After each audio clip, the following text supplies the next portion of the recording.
These are diseases, that is, today I am going to speak motor system disease, that is, motor neuron disease. These are diseases with the progressive chronic idiopathic degeneration of the motor neurons in the cerebral cortex, brain, cerebral cortex, brain stem, and spinal cord, resulting in gradual atrophy, weakness and paralysis of the muscles with the fasciculation.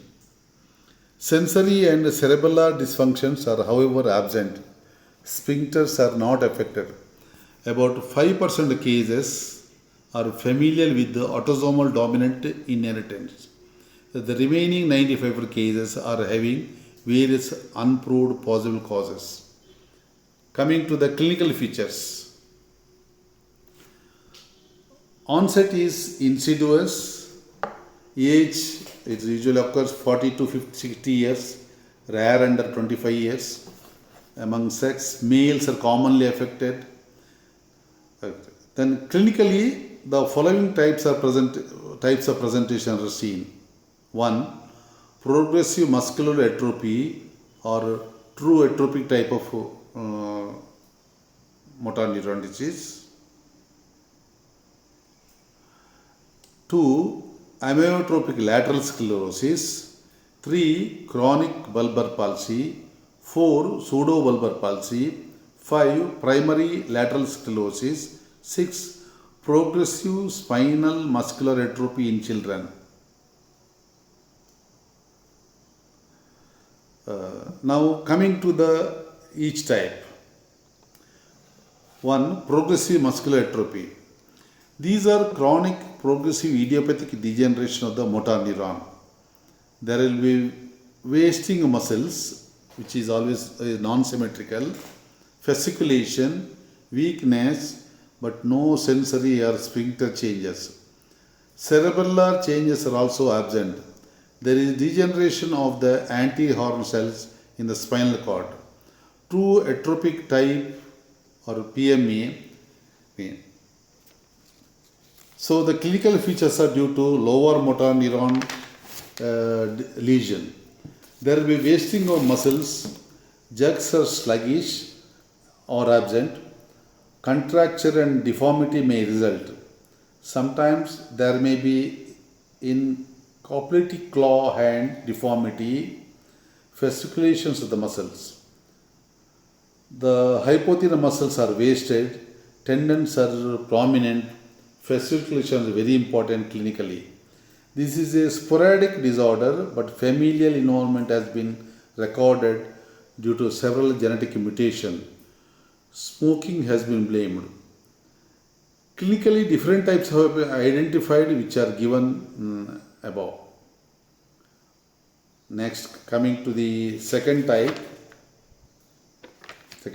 of MND, amyotrophic lateral sclerosis.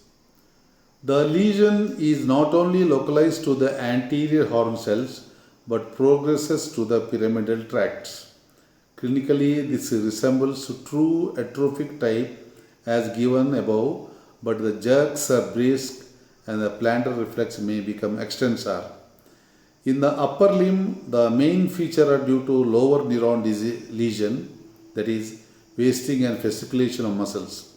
But the jerks are brisk and tone is increased. Hence, this is called Gower's tonic atrophy. The brisk jerks found in this condition is due to hypertonicity of the non-wasted muscles, as there is associated UMN lesion also. In the lower limbs, however, features of upper motor neuron lesion will dominate, hence there will be brisk jerk, increased tone, clonus, and extensor plantar reflex. In this state, patient may live for about 3 years. A familial form of this variety has been found to be associated with autosomal dominant inheritance with chromosomal abnormality in long arm of the chromosome 21. Dementia and Parkinsonism with the pseudobulbar effect are sometimes associated with this disorder. Coming to the third type, that is chronic bulbar palsy. Chronic bulbar palsy. Here, bulbar nuclei are affected. There is a lower brainstem nuclei. That means muscles of the jaw, face, pharynx, larynx, and tongue muscles. Due to involvement of tongue muscles, there will be fasciculation, wasting of the tongue. Tongue is shriveled up and parchment like bath in a pool of saliva. The saliva cannot be swallowed due to wasting, weakness of the tongue muscles and muscles of the pharynx. Defect of articulation is very prominent. Labial, dental, palatal, lingual consonants are slurred. Gradually, speech becomes non-understandable and nasal intonation is added due to laryngeal involvement. Speech seems as if the patient is taking a hot food. Swallowing is difficult due to weakness of muscles of the pharynx and chewing. In an attempt to swallow, there will be laryngeal and nasal regurgitation of food and subsequently aspiration pneumonia. Food accumulation in between the cheek and the teeth. There is really labio, facio, mastico, glosso, laryngo, pharyngeal paralysis. Labial atrophy is due to involvement of facial nerve fibers going with the hypoglossal nerve. On examination, the diagnostic sign is fasciculation of tongue as mentioned before, but lower face sags down due to weakness of lower facial muscles, including muscles of mastication. Eye muscles are not involved. Pharyngeal, laryngeal, and palatal reflex are lost. Masseters are weak. Jaw jerk is normal, but soon, due to involvement of the UMN fibers, it is brisk. There is a sensory change nor sphincteric involvement. Gradually, there will be initiation of respiratory infection from which patient dies. Now, coming to the next type, that is fourth type, which is called pseudobulbar palsy. Here, in addition to above, tongue will be spastic and small. The jaw jerk is very brisk due to spasticity of the masseter muscle. So, like ALS, here also wasted masseter will show spasticity and brisky jerk with clonus. Sometimes rarely attempt of opening the mouth, snapping of the jaws with shutdown of the mouth called bulldog reflex develops. Gag reflex is repressed. Emotion changes, that is laughing and crying, are very prominent and remain in a diagnostic clue for pseudobulbar palsy. Plantar reflexes become extensor due to UMN lesion. Coming to the next type, that is progressive spinal muscular atrophy. So, progressive spinal muscular atrophy. Following 6 types have been described according to the age of onset. SMA1, SMA stands for spinal muscular dystrophy.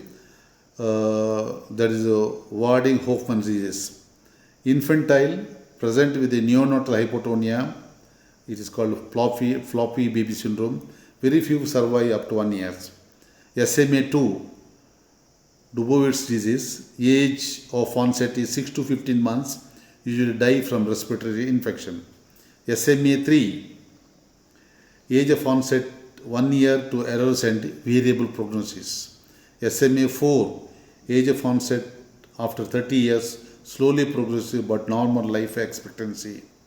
Kennedy syndrome or bulbospinal atrophy, slowly progressive. Next type is Fazioli disease, age of onset childhood to early adolescence, life expectancy several years, respiratory infection common. These are the various types of spinal muscular atrophy. All these are inherited disease mainly as autosomal recessive character.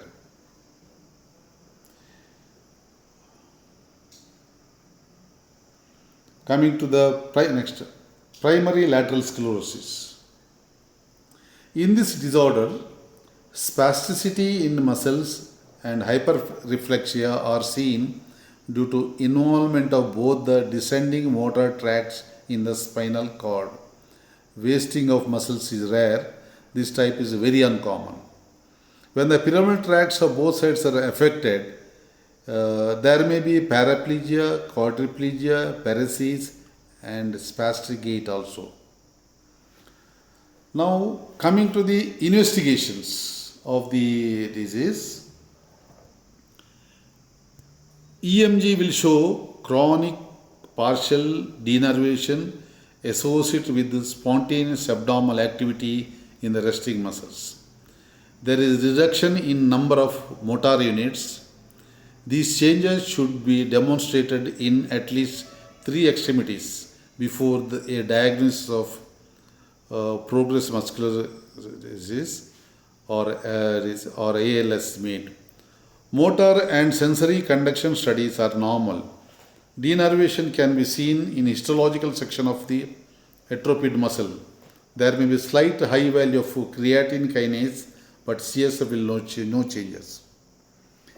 Now coming to the treatment of the disease.